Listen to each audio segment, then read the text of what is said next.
Aku menyeruput bibir cangkir berisi kopi hangat. Aroma kopi robusta semerbak begitu nikmat. Setelah aku seruput, aku meletakkan cangkir itu ke meja dengan hati-hati. Inilah salah satu caraku untuk sedikit menenangkan rasa kalut yang baru beberapa menit ini bertengger di otakku. Pada pagi akhir pekan ini, aku berdiskusi dengan dua orang dari tim ekspedisi mistis, Ahmad dan Yogi. Kita bakal berangkat besok sore dari Cibubur dan akan pakai jalur alternatif untuk menuju ke rumah Pak Buana, kataku memulai diskusi. Perjalanan itu diperkirakan kurang lebih akan memakan waktu 3-5 jam. Aku bakal menyiapkan beberapa alat untuk mengusir serangan-serangan jin yang akan kita hadapi nanti. Dan aku menyarankan agar sebaiknya harus menghafal beberapa doa yang kita sudah sering amalkan beberapa tahun terakhir ini. Yogi manggut-manggut sambil menghisap sebatang rokok yang sudah disekian kalinya. Ia membuang asapnya sembarangan, dan bagiku itu sangat menyebalkan. Berarti malam ini kita harus adain pengajian dan zikiran bareng di pondok ya, Mat? Tanya Yogi, disusul dengan anggukan pelan Ahmad. Dia lebih baik ngaji di rumah aja ya, minimal kita harus isi dulu power dan defense kita dari doa-doa ini, ujar Ahmad memberi saran. Tapi apa kalian yakin kita sanggup? Timpalku dengan suara yang terdengar parau karena merasa yakin. Memang kita sering melakukan penjelajahan ke lokasi-lokasi yang dianggap angker di masyarakat. Beberapa kali juga kita sering mendapat panggilan untuk melakukan ruqyah atau pembersihan diri dari jin. Membersihkan rumah atau gedung berhantu yang tentu saja dilakukan juga bersama Ahmad dan Yogi. Pernah juga waktu itu kami melakukan perjalanan di pedalaman Subang hanya untuk membuang banyak susuk dari wajah seorang wanita tua. Tidak diragukan lagi, mereka berdua memang jebolan pesantren ternama di tanah Sunda. Tentu saja mereka sudah terbiasa melakukan hal-hal tersebut. Tapi aku tidak memiliki kemampuan seperti yang dimiliki mereka. Bahkan untuk beberapa jenis doa saja, aku masih dalam proses penghafalan. Lumayan sulit menghafal beberapa ayat panjang yang lebih dari 10 ayat panjang. Namun mereka sering mengajakku dalam ekspedisinya. Menurut mereka, aku memiliki kemampuan daya sentuh yang kuat dan langka. Seperti merasakan gaung-gaung sisa energi yang tertinggal di masa lalu hanya dengan sekali sentuhan. Kali ini kami memiliki ekspedisi yang belum pernah kami lakukan sebelumnya. Kami akan membersihkan sebuah rumah mantan paranormal yang bernama Pak Buana. Katanya rumah tersebut dihuni oleh jin berbentuk kolong wewe raksasa. Dan katanya juga wewe tersebut berhasil membuat 2 bayi yang baru dilahirkan oleh istri Pak Buana meninggal dalam kondisi membiru. Padahal bayi tersebut baru berumur hanya hitungan minggu. Sebenarnya dokter sudah memberikan beberapa analisa ilmiahnya, namun Pak Buana bersikeras bahwa yang mengganggunya adalah sesosok makhluk halus yang berhasil menemukan dan memakan ari-ari bayinya pada suatu malam. Membayangkannya saja sudah membuatku bergidik. Yakin dong, hai, jangan lupa. Tidak ada kekuatan yang lebih hebat daripada kekuatan Tuhan Yang Maha Esa. Jawab Ahmad mengusir semua keraguanku. Aku sedikit lebih berani kali ini. Kita lihat apakah keberanian ini masih ada terus bertahan hingga esok hari atau tidak. Tapi masalahnya, kalian enggak merasa ada yang ganjil. Pak Buana ini mantan paranormal loh. Seharusnya dia bisa aja mengatasi masalahnya sendiri. Iya enggak sih? Kataku. Kali ini suaraku terdengar lebih lantang. Nah, itu juga yang sebenarnya aku bingung. Dia cuma bilang sudah berhenti dan bertaubat dari praktek pendukunan setelah menikah. Timpa Ahmad. Coba kita lihat besok deh. Yogi menjawab seadanya sambil menggaruk tengkuknya yang sepertinya tidak gatal. Kami melanjutkan obrolan ringan untuk mencairkan suasana. Tak lama berselang, kami pun bersiap melakukan perjalanan. Cukup melelahkan, bokongku terasa panas dan kram karena jok motor Yogi yang terasa keras seperti batu bata. Ditambah lagi dengan kondisi jalan pedesaan yang berbatu. Di depan motor kami, Ahmad dan Rudi memimpin dengan lincah. Sepanjang perjalanan kami disambut oleh pemandangan persawahan yang asri. Lengkap dengan sungai, aliran airnya menerpah bebatuan besar. Itu pemandangan yang lumayan menyejukkan mata, namun rasa nyeri di bokongku memang mengganggu. Beberapa kali kami berhenti dan beristirahat. Kami sempat tersesat beberapa kali dan bertanya dengan penduduk sekitar terkait alamat yang diberikan oleh Pak Buana. Namun kami pun akhirnya sampai juga. Benar saja, rumahnya berada di ujung gang sempit. Kanan kiri terdapat pepohonan pinus dan semak-semak tinggi. Rumah itu tidak terlalu besar, namun halaman depannya sepertinya cukup menampung beberapa motor dan mobil besar. Temboknya yang bercat putih telah kusam. Beberapa bagian sisinya masih menggunakan anyaman bambu. Di depan daun pintu sudah berdiri seorang pria parubaya. Ia berbadan sedikit gempal. Aku taksir usianya sekitar 40-an tahun. Ia menggunakan udeng bermotif coklat di kepalanya, namun kerutan halus yang sudah tampak bergurat di keningnya tetap terlihat. Dia adalah Pak Buana. Ia mengenakan kaos putih lusuh bertuliskan nama partai. Ia lalu melemparkan senyum hangat ke kami. Akhirnya datang juga. Mari masuk ke gubuk saya. Kita makan bersama dulu. Gimana perjalanan ke sini? Sapanya ramah sambil menyalami kami satu persatu. Kami membuka sepatu dan jaket yang kami kenakan lalu masuk. Di ruangan depan yang lantainya hanya bersemen dialasi tikar bambu lipat. Tikar tersebut tidak menutupi semua bagian lantai. Di atasnya sudah dihidangkan beberapa makanan sederhana yang ditutupi dengan tudung saji kecil. Dari sela-sela tudung saji itu terlihat samar-samar tempe goreng, sayur kangkung, sambal dan kerupuk udang. Ada juga kendi dan beberapa gelas di sana.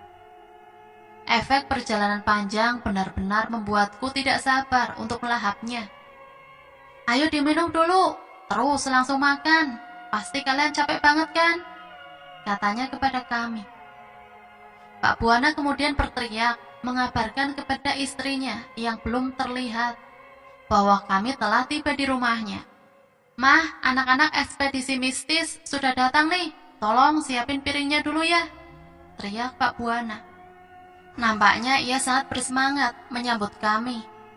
Hal tersebut membuatku sedikit tidak enak hati, mengingat duka yang pernah terjadi di keluarga ini. Istrinya keluar dari dapur sambil membawa sepiring ikan goreng, tambahan untuk kita nikmati. Ia menggunakan kerudung berwarna biru muda menyala. Itu cukup kontras dengan wajahnya yang terlihat lemas dan pucat. Kantung matanya terlihat berat, namun masih berusaha menguyuhkan kami dengan senyum terbaiknya. Kami berbincang-bincang sambil melahap makanan yang disajikan Pak Buana dan istrinya. Terlihat dengan jelas Pak Buana sudah tidak sabar dengan hal yang akan kami lakukan. Jujur saja saya kaget melihat kalian ternyata masih sangat muda-muda. Paling tua umur berapa? Tanya Pak Buana. Aku, Ahmad, dan Rudi pun kompak menunjukkan ke Yogi. Hal itu membuatnya berhenti mengunyah makanan yang penuh di mulutnya. Saya, Pak, umur 29 tahun, ucap Yoga. Walah, jadi yang lain juga masih 20-an ya? Tanya Pak Buana. Kami pun mengangguk serentak. Bukan sebuah hal baru ketika kami dihadapkan dengan orang yang tidak percaya bahwa kami masih muda dalam menjalankan hal-hal mistis seperti ini. Salah satunya Pak Buana ini. Ia lalu membuang nafas dalam dan memulai pembicaraan yang serius. Baiklah, jadi begini, seperti yang sudah saya jelaskan. Saya tidak kuat menampung kekuatan jahat yang menyerang keluarga saya, termasuk istri saya. 2 kali kami kehilangan buah hati kami yang masih merah, ungkap Pak Buana sembari melirik ke arah istrinya. Yang satunya sudah lahir, bayi perempuan cantik dengan wajah mirip mamanya. Namun pada usia yang baru 2 minggu lebih 3 hari, Pak Buana menghentikan penjelasannya. Ia berusaha menegarkan dirinya.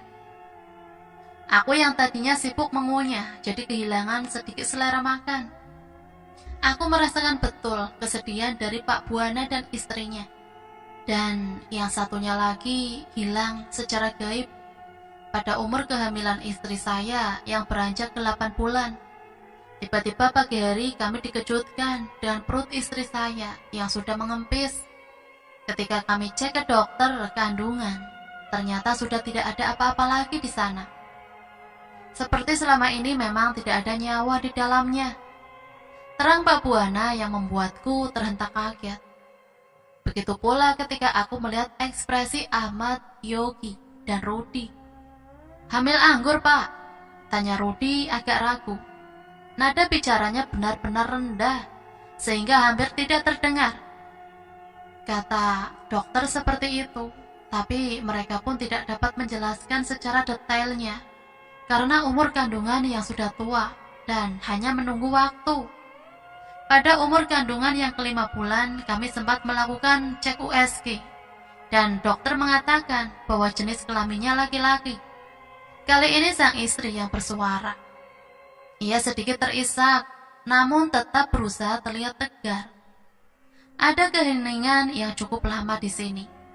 Yogi membuka suara. Mohon maaf sebelumnya, sejauh yang saya ketahui, kemungkinan ini ulah jin suruhan dukun untuk mencuri janin dalam rahim ibu. Ada seseorang yang menyuruhnya dan meminta kepada dukun tersebut untuk memiliki anak dengan cara yang sesat, atau mungkin memang sengaja dikirimkan seseorang untuk mengusir kebahagiaan rumah tangga bapak dan ibu, kata Yogi. Kalau boleh tahu, saya baca pesan bapak kemarin kalau bapak dulunya menantukun ya? Tanya Rudi secara tiba-tiba dengan pertanyaan yang sebenarnya tidak sopan. Namun memang itulah dari tadi yang aku pikirkan. Iya, betul. Dulu sebelum menikah saya sempat berguru dan mempelajari ilmu pengasihan. Saya bukan dukun santet, jawab Pak Buana. Pak Buana juga menjelaskan bahwa pasien-pasien yang ditanganinya hanya sekitaran tentang bagaimana cara memikat lawan jenis, meramaikan toko atau bisnis, dan melancarkan rezeki serta jodoh. Namun setelah ia bertemu dengan perempuan yang kini jadi istrinya, langsung bertaubat dan berjanji tidak lagi membuka praktek. Selama Pak Buana menjelaskan kisahnya, mata justru tertuju ke ruang belakang. Ruangan tersebut diterangi oleh lampu yang sedikit temaram. Tidak terlihat yang aneh di sana, namun entah kenapa seperti ada energi jahat yang kuat di sana, hingga menarik pandanganku. Lalu bisa jelaskan yang ari-ari bayinya, Pak? Ahmad bertanya seraya menaruh piring dengan sangat hati-hati di ujung tembok. Ia tetap memperhatikan Pak Buana tanpa memalingkan pandangannya. Saya memang tidak melihat makhluk itu secara langsung dengan mata kepala. Namun, ia masuk ke dalam mimpi saya selama 2 hari. Selang beberapa hari kami kehilangan bayi mungil. Pak Buana mengaku tidak melihat sosoknya dengan jelas, namun ia menjelaskan bahwa wajah sosok tersebut ditutupi rambut kusut seperti semak belukar. Ia memiliki dada yang panjang, besar, hingga menjuntai hampir menyentuh kaki. Saat itu Pak Buana sedang berbaring. Ia merasa seperti tidak bisa menggerakkan tubuh sama sekali. Sosok itu melayang di langit-langit atap dan memperhatikannya selama beberapa menit. Sosok itu kemudian bergerak keluar pintu depan. Ia melayang mengitari di atas ari-ari bayi yang dikubur dan diberi sedikit pencahayaan kecil. Sampai akhirnya Pak Buana pun terbangun. Rudi tampak menggeser tubuhnya ke Yogi. Ia seperti bergidik karena duduk tepat membelakangi pintu masuk rumah itu. Istri Pak Buana yang sebelumnya hanya diam pun turut bicara. Ia mengaku pernah melihat ular hitam seperti kobra saat usia kandungannya masih 3 bulan.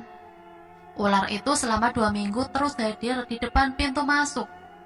Padahal setiap hari selalu istri Pak Buana menaburkan garam. Namun ular itu tidak pernah masuk, hanya berdiri mematung seperti hendak mematuk saya, ucap istri Pak Buana. Jemarinya yang kokoh mencengkram genggam teko berisi teh panas, lalu menuangkan isinya ke gelas kami secara bergantian. Diminum dulu ya, biar nggak seret. Kalau sudah selesai, kalian gantian jelaskan kepada kami bantuan apa yang bisa kalian berikan dan apa saja yang harus dilakukan. Bu, maaf kalau lancang. Saya boleh pegang perut ibu? Entah mengapa terbesit pikiranku, ingin sekali memegang perutnya. Mungkin ada sedikit petunjuk di sana. Si ibu dengan sedikit kaku mencondongkan tubuhnya ke arahku dan membiarkan aku memegang sedikit perutnya. Aku menempelkan telapak tanganku ke perutnya yang terasa hangat dan segera melepaskannya. Ibu hamil lagi? Aku merasakan lemas di sekujur tubuh. Ia menunduk sedih sambil mengusap perutnya. Baru berusia 1 bulan, saya tidak ingin kehilangan lagi yang satu ini. Bertahun-tahun kami berharap memiliki momongan. Tolong kami, nak. Dan si ibu membenamkan wajahnya di lengan gempal Pak Buana. Gangguan mistis sudah mulai menghantui kami kembali.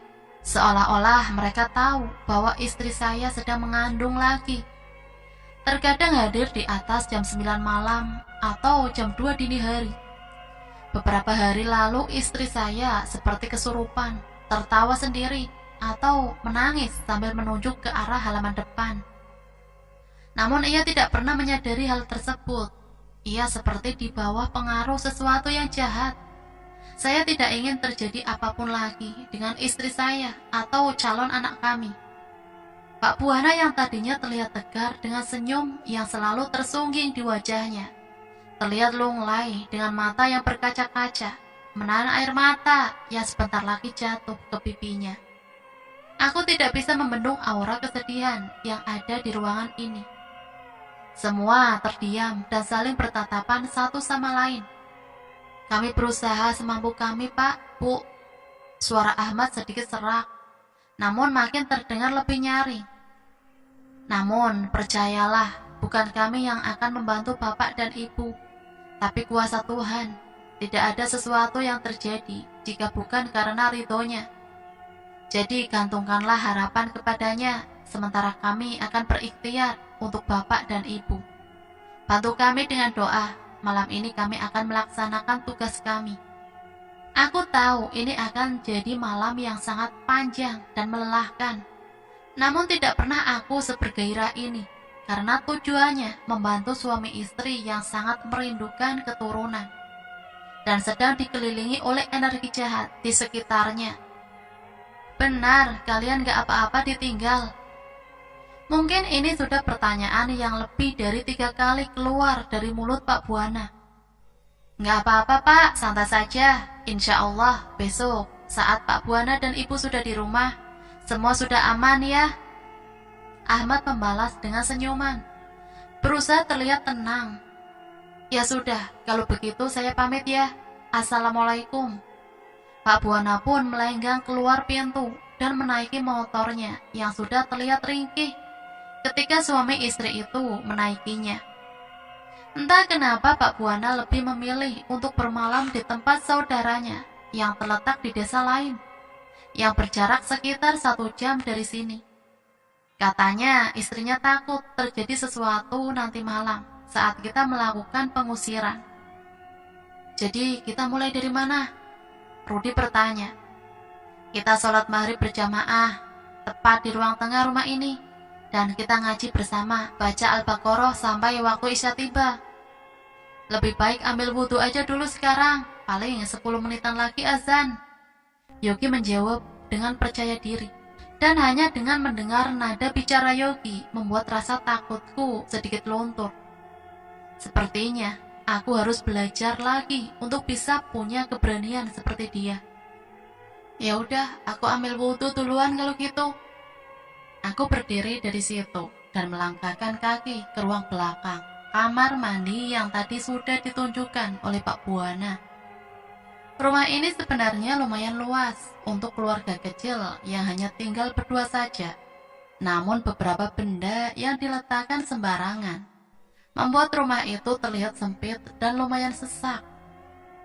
Aku melewati sebuah ruangan seperti gudang kecil dengan kalender tua yang tertempel di pintunya, yang tertutup, dan ada gembok kecil yang berkarat di sana, yang menandakan ruang itu tidak boleh dimasuki. Namun entah kenapa aku merasa ada sesuatu di dalam sana, dan membuatku harus masuk ke sana. Memang dasar rasa keingintahuanku yang tinggi ini tidak dapat terbendung. Aku memegang kenop pintunya dan mencoba merasakan sesuatu. Tidak terasa apapun selain rasa dingin yang kini menjalar hingga pergelangan tanganku. Aku segera melepas tanganku dari sana dan makin merasakan keanehan yang aku tidak tahu apa itu. Aku menoleh ke arah kiri, di tempat di mana Ahmad, Yogi, dan Rudi sedang berbincang pelan, memastikan mereka tidak akan melihat apa yang akan aku lakukan selanjutnya. Aku menarik napasku panjang, membuangnya, kemudian menempelkan telingaku secara perlahan ke daun pintunya yang berwarna krem dan noda-noda hitam di sekujurnya. Tidak ada yang terdengar. Baiklah, sepertinya aku harus lebih berkonsentrasi. Aku memejamkan mataku dan membiarkan intuisiku bermain. Selama sekitar beberapa menit, aku menyerah. Tidak ada apapun di sana. Mungkin hanya perasaanku saja yang berlebihan akibat rasa gugup untuk menghadapi malam ini. Aku menarik badanku dan kembali melanjutkan langkahku ke pintu kamar mandi. Ketika kemudian ada suara hembusan napas perempuan terdengar lirih, sehingga membuat bulu kuduku berdiri. Batinku tepat sekali. Memang ada sesuatu di sana, di rumah ini. Suara itu menghilang dalam beberapa detik, dan saat itu hanya azan sudah mulai berkumandang dari kejauhan.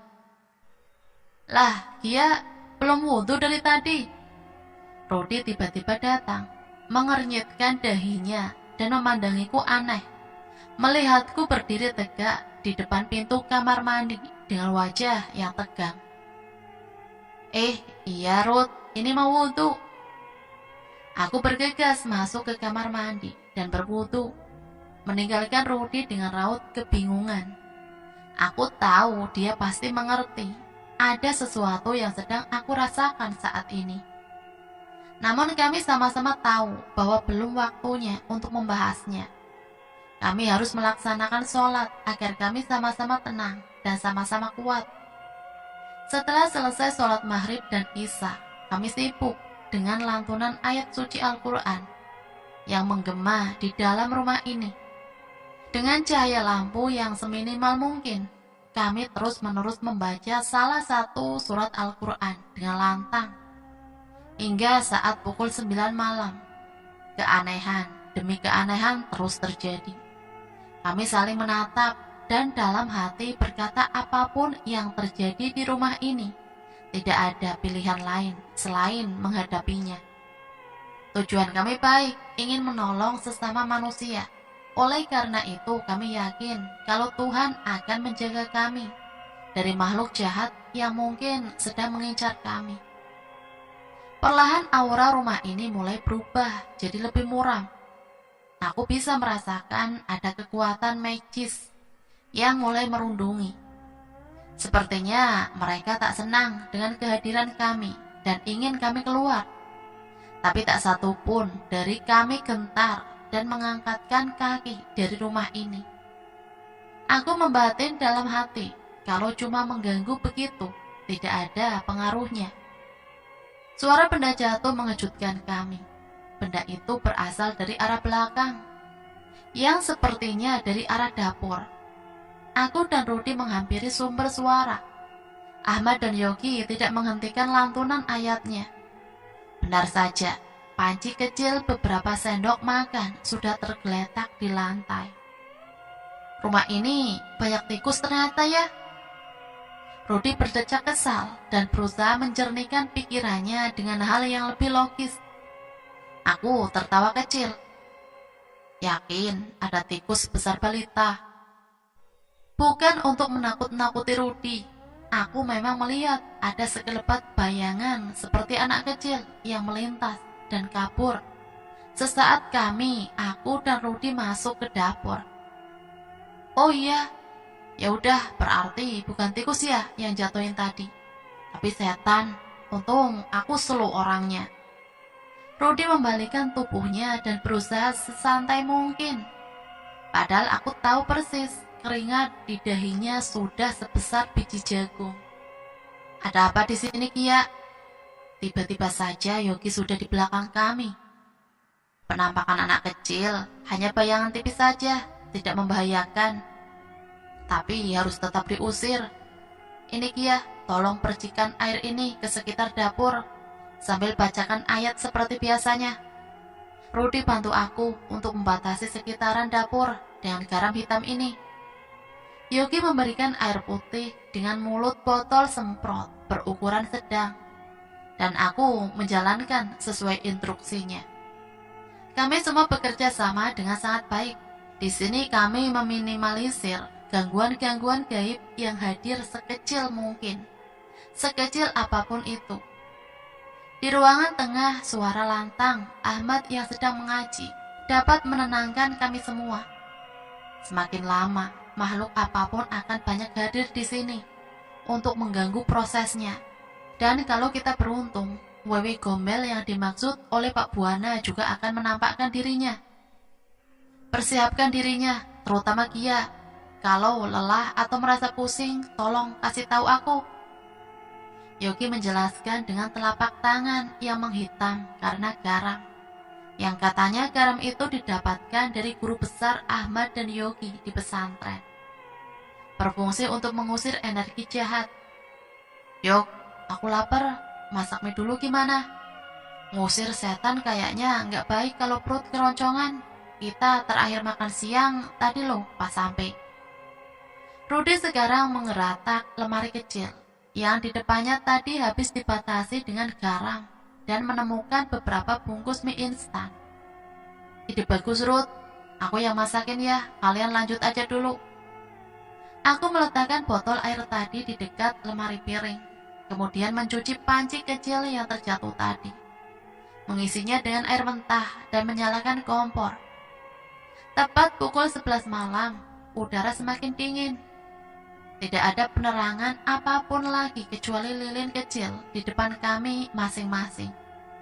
Perut yang tadi sudah terisi lumayan memberikan kami sedikit energi lebih untuk melanjutkan ritual pengusiran. Kali ini kami berempat sudah terpencar, kecuali aku dan Rudi. Ahmad dan Yogi sudah melanjutkan pembacaan ayat mengusir jin di masing-masing ruangan. Ahmad masih bertahan di ruang tengah, Yogi di kamar Pak Buana dan istrinya.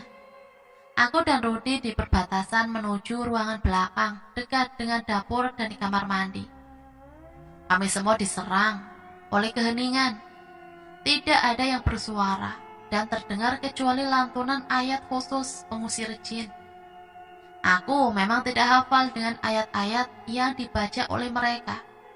Begitu juga dengan Rudi, tapi aku salut dengan kegigihannya yang berusaha berkonsentrasi meskipun dengan rasa takut yang terasa jelas dan terus berkomat-kamit membaca buku catatan kecilnya.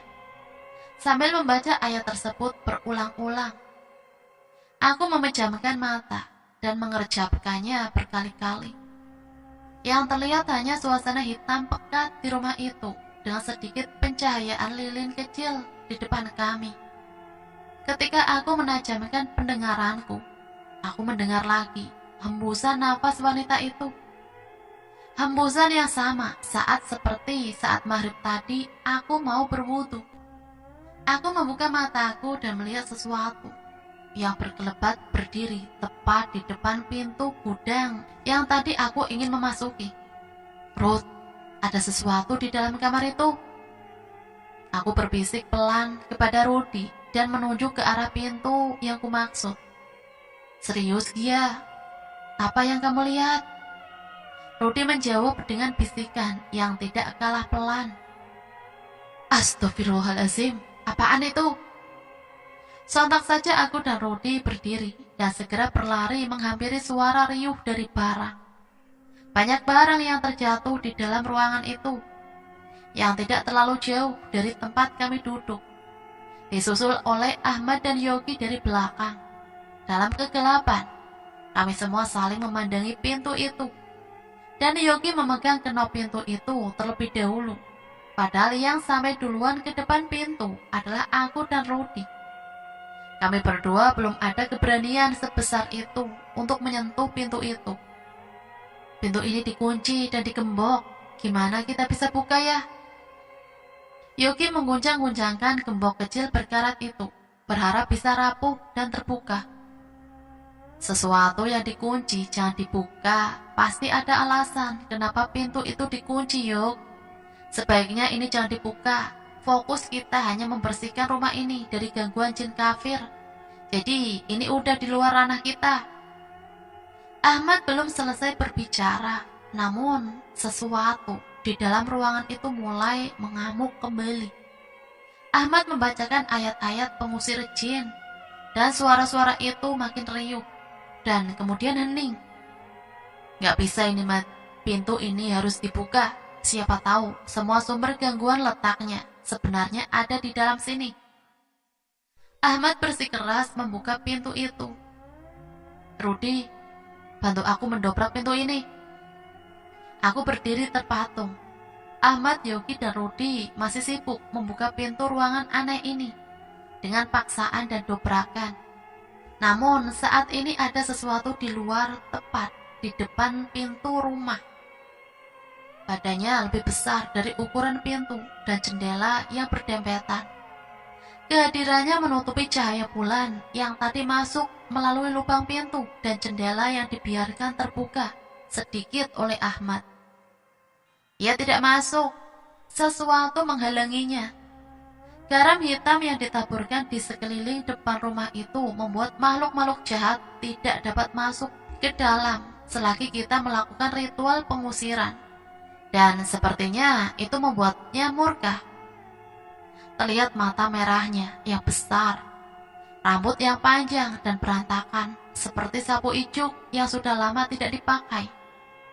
Makhluk itu menggunakan kain transparan seperti kelambu tidur yang membiarkan dada panjangnya menjuntai hingga ke kakinya yang tidak menampakkan ke tanah. Dadanya dipenuhi dengan cairan kental berwarna merah tua seperti darah, mengalir dari sela-sela bibirnya. Ia menyeringai, menyadari kehadirannya, disadari oleh mataku, menyambut dengan gigi geliginya yang tajam. Taring besar di kanan dan kirinya berhasil membuat kakiku lemas dan jatuh terduduk. Gia, kenapa? Rudy menopangku. Aku tidak menjawab apapun, namun menunjuk ke arah makhluk menyeramkan yang masih berdiri di sana. Ahmad dan Yogi menghentikan pendobrakan pintu mereka.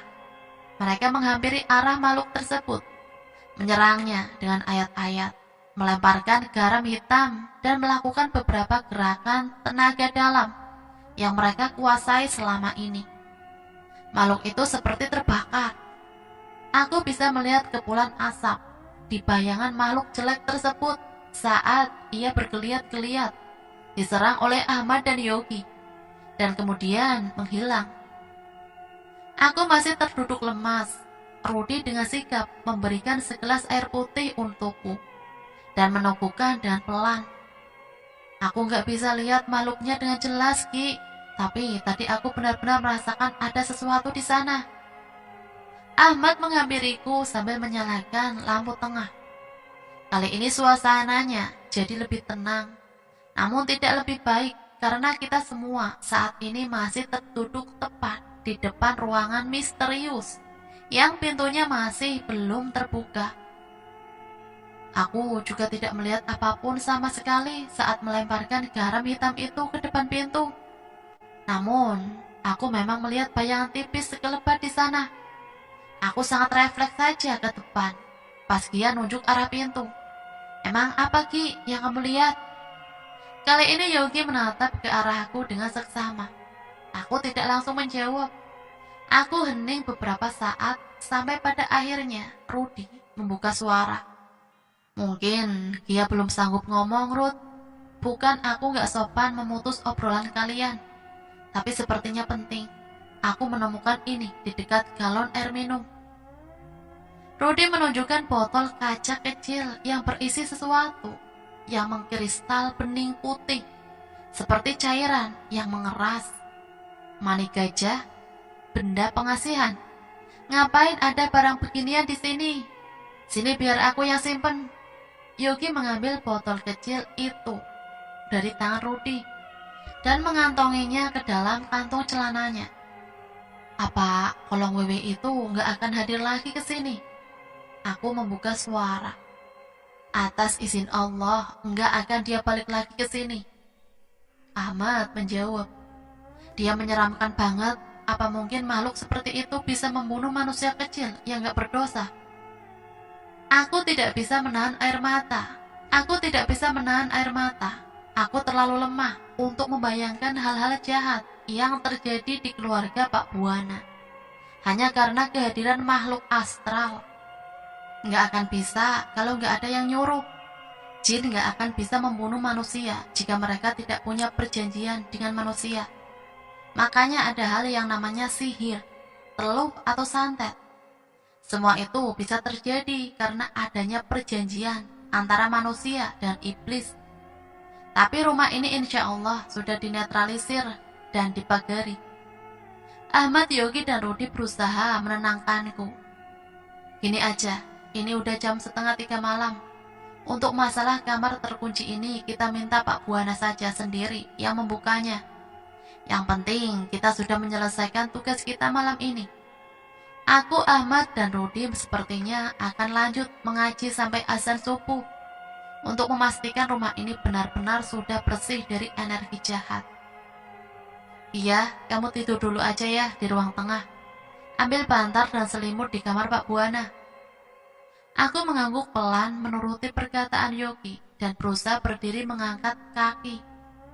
Aura di rumah ini sudah lumayan berbeda dari yang sebelumnya. Meskipun masih terasa ada yang mengganjal. Ini ruangan tempat saya menaruh koleksi barang-barang antik.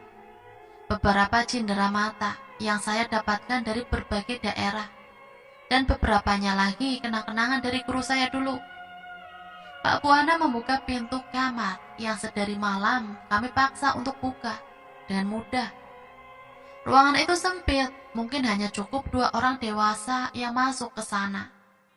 Di dindingnya ditempeli berbagai lukisan menyeramkan. Lukisan perempuan tua menggunakan konde dengan tatanan yang menggangguku. Beberapa hiasan aneh dengan tulisan Arab gundul dan keris-keris menggantung di setiap sudutnya. Ruangan itu rapi sekali dengan semua barang yang tertata sedemikian rupa dan wangi bunganya yang semerbak seperti tidak ada yang terjadi dan terjatuh di sana tadi malam.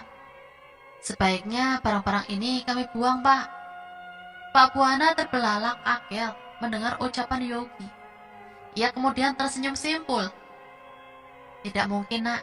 Barang-barang ini berharga dan tidak ternilai, kata Pak Buana. Rudy pun memberikan sanggahan.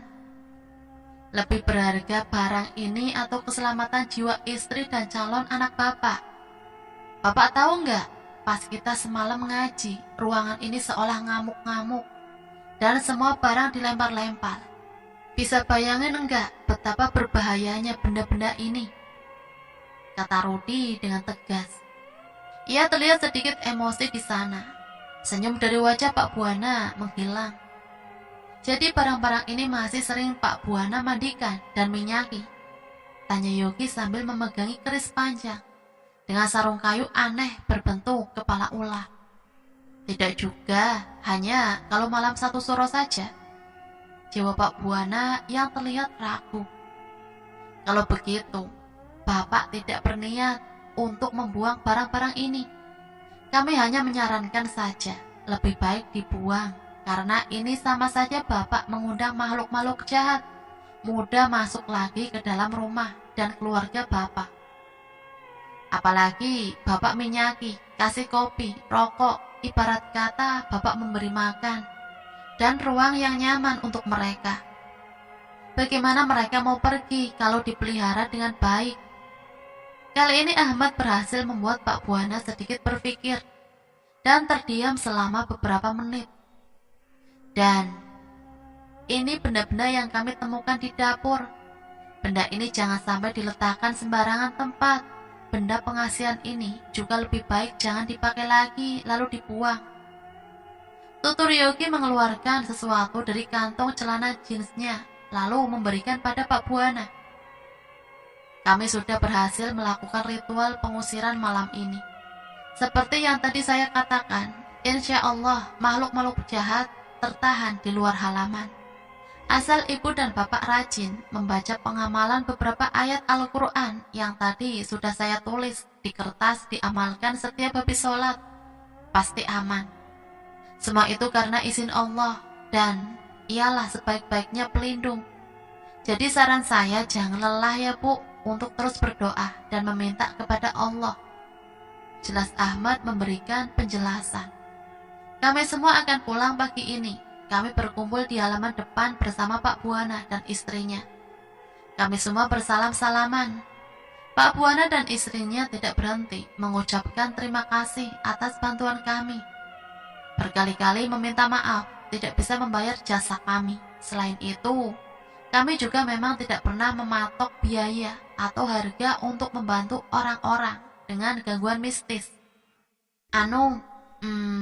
Sebelum kalian pulang, bisa kasih tahu saya kemana saya harus membuang benda-benda klinik koleksi saya? Pertanyaan Pak Buana membuat senyum kami merekah, meskipun kami masih jauh lebih muda dari Pak Buana. Tapi ia akhirnya bisa dengan bijak mendengarkan saran kami. Alhamdulillah, gampang Pak, bisa dibuang di sungai dengan baca beberapa ayat pendek sambil melemparkan ke sungai yang airnya mengalir deras. Yogi bersemangat menjawab, mau kita temani untuk bersih-bersih benda Pak? Pak Buana mengangguk dan menyambut dengan bergegas mengambil beberapa bungkus karung. Ahmad, Yogi, dan Rudi masuk kembali ke dalam rumah. Mereka sibuk membantu memasukkan benda-benda tersebut ke dalam karung.